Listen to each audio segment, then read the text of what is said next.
Ô, vida boa, mano. Bom é gravar vídeo na praia, né?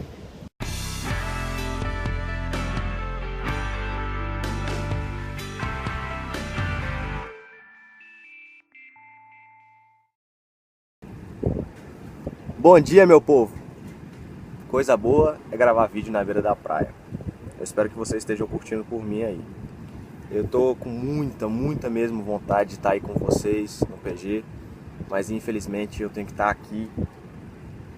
Aqui mesmo. Aqui é São Miguel. São Miguel, é muito bom aqui. A minha japa tá rindo de mim aqui. Hoje eu queria fazer uma reflexãozinha rápida com vocês. Prometo não tomar muito tempo de vocês. A gente vai falar sobre Juízes do capítulo 6. Eu não vou contar toda a história de Juízes, porque vocês já conhecem essa história de Juízes 6, é a história de Gideão.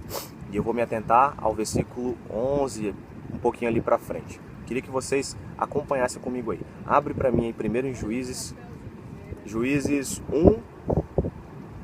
Aliás, Juízes 6, 1. Começa assim: o povo de Israel pecou contra Deus, o Senhor, e por isso deixou que o povo de Midian os dominasse durante 7 anos. Esse é o versículo 1. Vamos pular lá para o versículo 11 agora. Versículo 11, acompanha comigo aí. Então o anjo do Senhor veio, sentou-se debaixo de um carvalho que havia perto do povoado de Ofra. Esse carvalho pertencia a Joás, que era da família de Abiezer. O seu filho, Gideão, estava malhando trigo no tanque de pisar uvas, escondido, para que os midianitas não o encontrassem. Então o anjo do Senhor apareceu e disse: você é corajoso e o Senhor está com você. Gideão respondeu: se o Senhor Deus está com o nosso povo, por que está acontecendo isso com a gente? Onde estão aquelas coisas maravilhosas que os antepassados contaram que o Senhor costumava fazer quando nos trouxe do Egito? Ele nos abandonou e nos entregou às mãos dos midianitas. Então o Senhor Deus ordenou a Gideão: vá com toda a sua força e livre o povo de Israel de Midian. Sou eu quem está mandando que você vá. Gideão respondeu: Senhor, como posso libertar Israel? A minha família é a mais pobre da tribo de Manassés e eu sou a pessoa menos importante da minha família. Mas o Senhor disse: você pode fazer isso porque eu o ajudarei. Você esmagará todos os midianitas como se fosse um só homem. E a gente para por aí, no versículo 16. Eu gosto muito dessa história, porque eu não sei se vocês já ouviram falar dos 300. Threaten my people with slavery and death. This is madness. Madness. This is Sparta!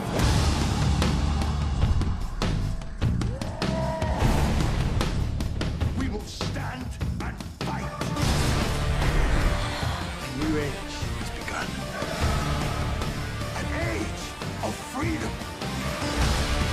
And all who know that 300 Spartans give their last breath to defend it.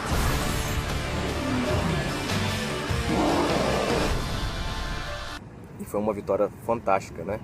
Não foi pura mitologia. Mas os 300 de Gideão é uma história fantástica. Você vê toda a história, você vê que ela é mais fantástica do que a história dos 300 de Esparta. Porque os espartanos, eles eram guerreiros por si só. E era fantástico como eles treinavam desde criança e tudo era muito perfeito. Então eles eram um exército muito bem preparado. O exército de Israel era um exército falido. Os midianitas tinham tomado a terra de Israel, tinham acabado com tudo que eles tinham. Eles tinham que ir para as cavernas ou esconder as coisas para que os midianitas não roubassem. Então o que acontecia? Era um exército despreparado, eles não tinham poder nenhum, mas eles eram numerosos. Eles tinham por volta aí de 10 a 15 mil pessoas, se eu não me engano, para lutar contra os midianitas. Mas o que acontece? Deus sabia que se eles lutassem contra o exército midianita, com aquele tanto de gente, eles iam acabar se vangloriando, falando: a gente é bom. Lógico, foi a gente que se libertou. Então, pensando nisso, Deus vai e faz uma filtragem. Filtra e ficam só 300 guerreiros. Desses 300 eles vencem a guerra contra os midianitas e contra o povo do Oriente. Então, o mais interessante dessa história, eu não quero aprofundar na história em si, mas eu queria me aprofundar no diálogo de Gideão com Deus, ou de Gideão com o anjo. Sei que vocês vão fazer uma confusãozinha aí, porque muitas vezes a gente fala que é o anjo que falou com Gideão e depois fala que é Deus. É porque o anjo ali representava a voz de Deus. Então é como se o anjo estivesse falando diretamente com Gideão, era como se Deus estivesse falando diretamente com Gideão. Então a gente já tira essa dúvida daí. Qualquer coisa vocês perguntam aí pro povo que está na célula, que eles vão... Na célula não, no PG. E eles vão responder para você. Bom, eu queria que a gente fosse lá de novo para o versículo 11. Vamos ler de novo aqui para saber o que estava acontecendo. Então o anjo do Senhor veio, sentou-se debaixo do carvalho, que havia perto do povoado de Ofra. Esse carvalho pertencia a Joás, que era da família de Abiezer. O seu filho Gideão estava malhando trigo no tanque de pisar uvas, escondido para que os midianitas não o encontrassem. Esse versículo aqui é interessante. É o primeiro contato do anjo com Gideão. Gideão era filho de Joás e ele estava malhando trigo dentro de um tanque de pisar uvas. Ou seja, ele estava malhando trigo num lugar que não era próprio para se malhar trigo. Existiam uns pilões, tipo uns pilões assim que eles malhavam trigo, mas eles estavam usando o tanque. E é muito interessante porque eles estavam num período de guerra e Gideão ele acaba mostrando uma coisa do caráter, da personalidade dele muito interessante, que é o fato dele usar o que ele tem na mão. Ele não simplesmente se deixou levar porque estava acabando em guerra o país e tudo estava afundando, não. Ele aproveitou para pegar o que ele tinha, que no momento era um tanque, e nesse tanque ele foi e usou para malhar o trigo. Eu vejo assim, muitas vezes a gente reclamando da nossa vida e a gente não sabe usar os recursos que tem. E aí, muitas vezes esse medo e esse desespero pelas coisas que acontecem acaba parando a gente.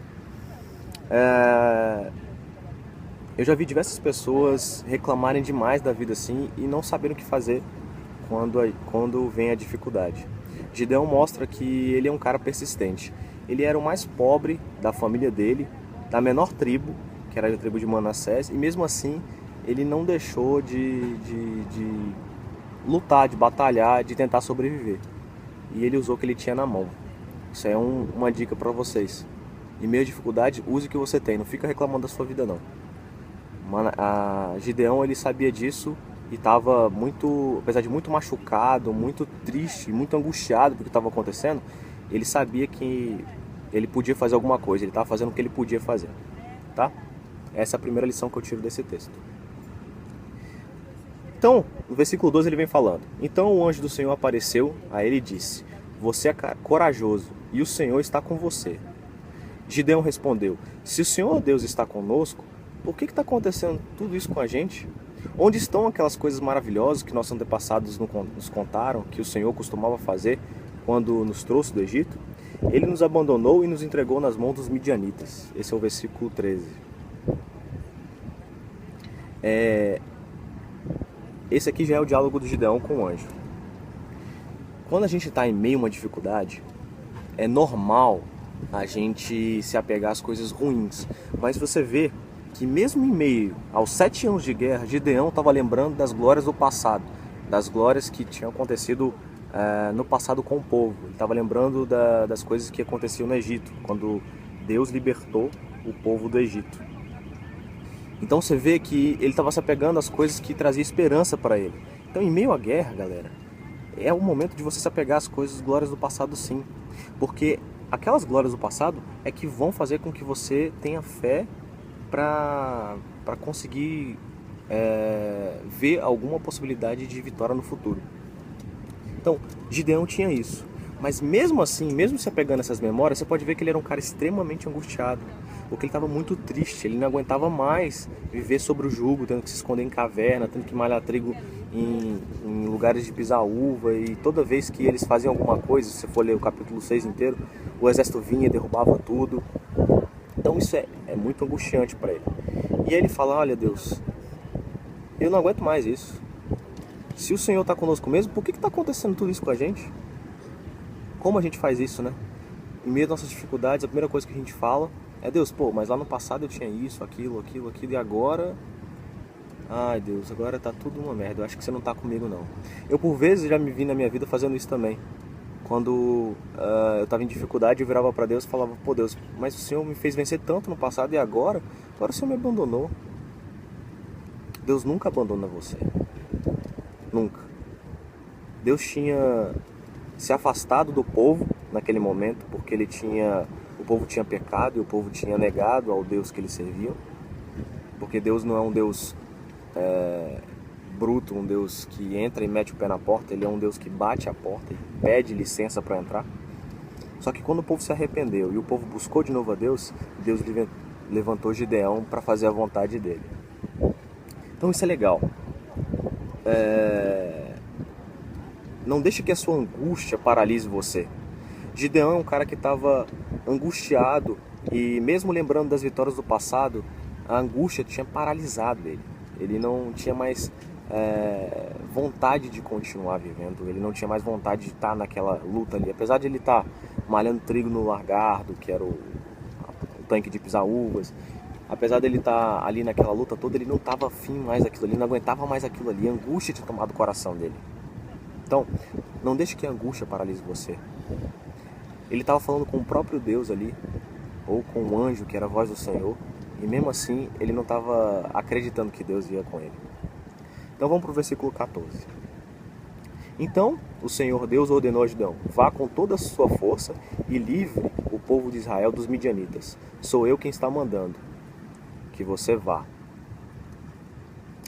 15. Gideão respondeu: Senhor, como posso libertar Israel? A minha família é a mais pobre da tribo de Manassés e eu sou o menos importante da minha família. Novamente, a gente vê uma pessoa traumatizada. A gente tem que parar para pensar que quando Deus envia a gente para uma missão, não é você que está fazendo, é Deus que está fazendo. E o que falta de você sempre vai sobrar de Deus. Isso é uma frase que eu sempre levei para mim. O melhor lugar para você estar é o lugar que Deus colocou você. É a missão que Deus colocou você. Eu lembro um casal de missionários que foi fazer um trabalho ali na cidade da Estrutural, em Brasília, no início da Estrutural. Era uma cidade extremamente violenta, uma cidade extremamente problemática ali no início da Estrutural. As pessoas evitavam de passar por ali perto de carro porque tinham medo de ser assaltadas. E um casal de missionários acabou fazendo um trabalho ali. O pessoal da Sara Nossa Terra começou a fazer um trabalho ali na Estrutural. E eles viviam na Asa Norte, tinham uma vida confortável, e perguntavam para eles: vocês não tinham medo de ir para Estrutural, morar na Estrutural para fazer esse trabalho? E eles falaram: não tenho medo não, pelo contrário, eu sinto muita paz, eu nunca senti tanta paz de ficar no lugar. E nunca aconteceu nada comigo lá, nunca foi assaltado nem nada. Ali foi um lugar onde a gente se encontrou facilmente, foi muito bom ficar ali na Estrutural. E aí eles deram uma palavra assim: é impressionante como que quando Deus coloca você num lugar, ali é o melhor lugar para você estar. Pode ser no Haiti, pode ser na África, pode ser num lugar... Então o melhor lugar para você estar é onde Deus colocou você. E eu vejo que não depende dos seus recursos, não depende do que você tem, mas depende do Deus que você serve. Esse versículo 15, esse versículo 16 me ensina isso. O 14 e o 15. O 16 fala assim: mas o Senhor disse: você pode fazer isso porque eu o ajudarei. Você esmagará todos os midianitas como se fossem um só. E ele termina nosso texto hoje assim, dizendo isso. Eu queria desafiar vocês a refletirem sobre isso. Não fiquem preocupados com o que vocês são. Isso também é uma palavra até muito forte para a Manu, que está aí. Ela vem perguntando para mim: ai meu Deus, como eu vou conseguir fazer um PG? É tão difícil. Olha, eu não sou bem preparado também para fazer um PG não. Mas nosso PG está dando certo, não porque a gente é bom, não porque eu dou a palavra boa, não porque você cozinha bem, mas porque Deus é com a gente. E foi Deus que mandou a gente fazer esse PG. Eu orei muito antes de abrir esse PG. E eu estou muito feliz de estar com vocês. Espero que vocês tenham gostado da reflexão de hoje. É um prazer enorme ser líder desse PG. Queria mostrar para vocês um pouquinho desse lugar maravilhoso.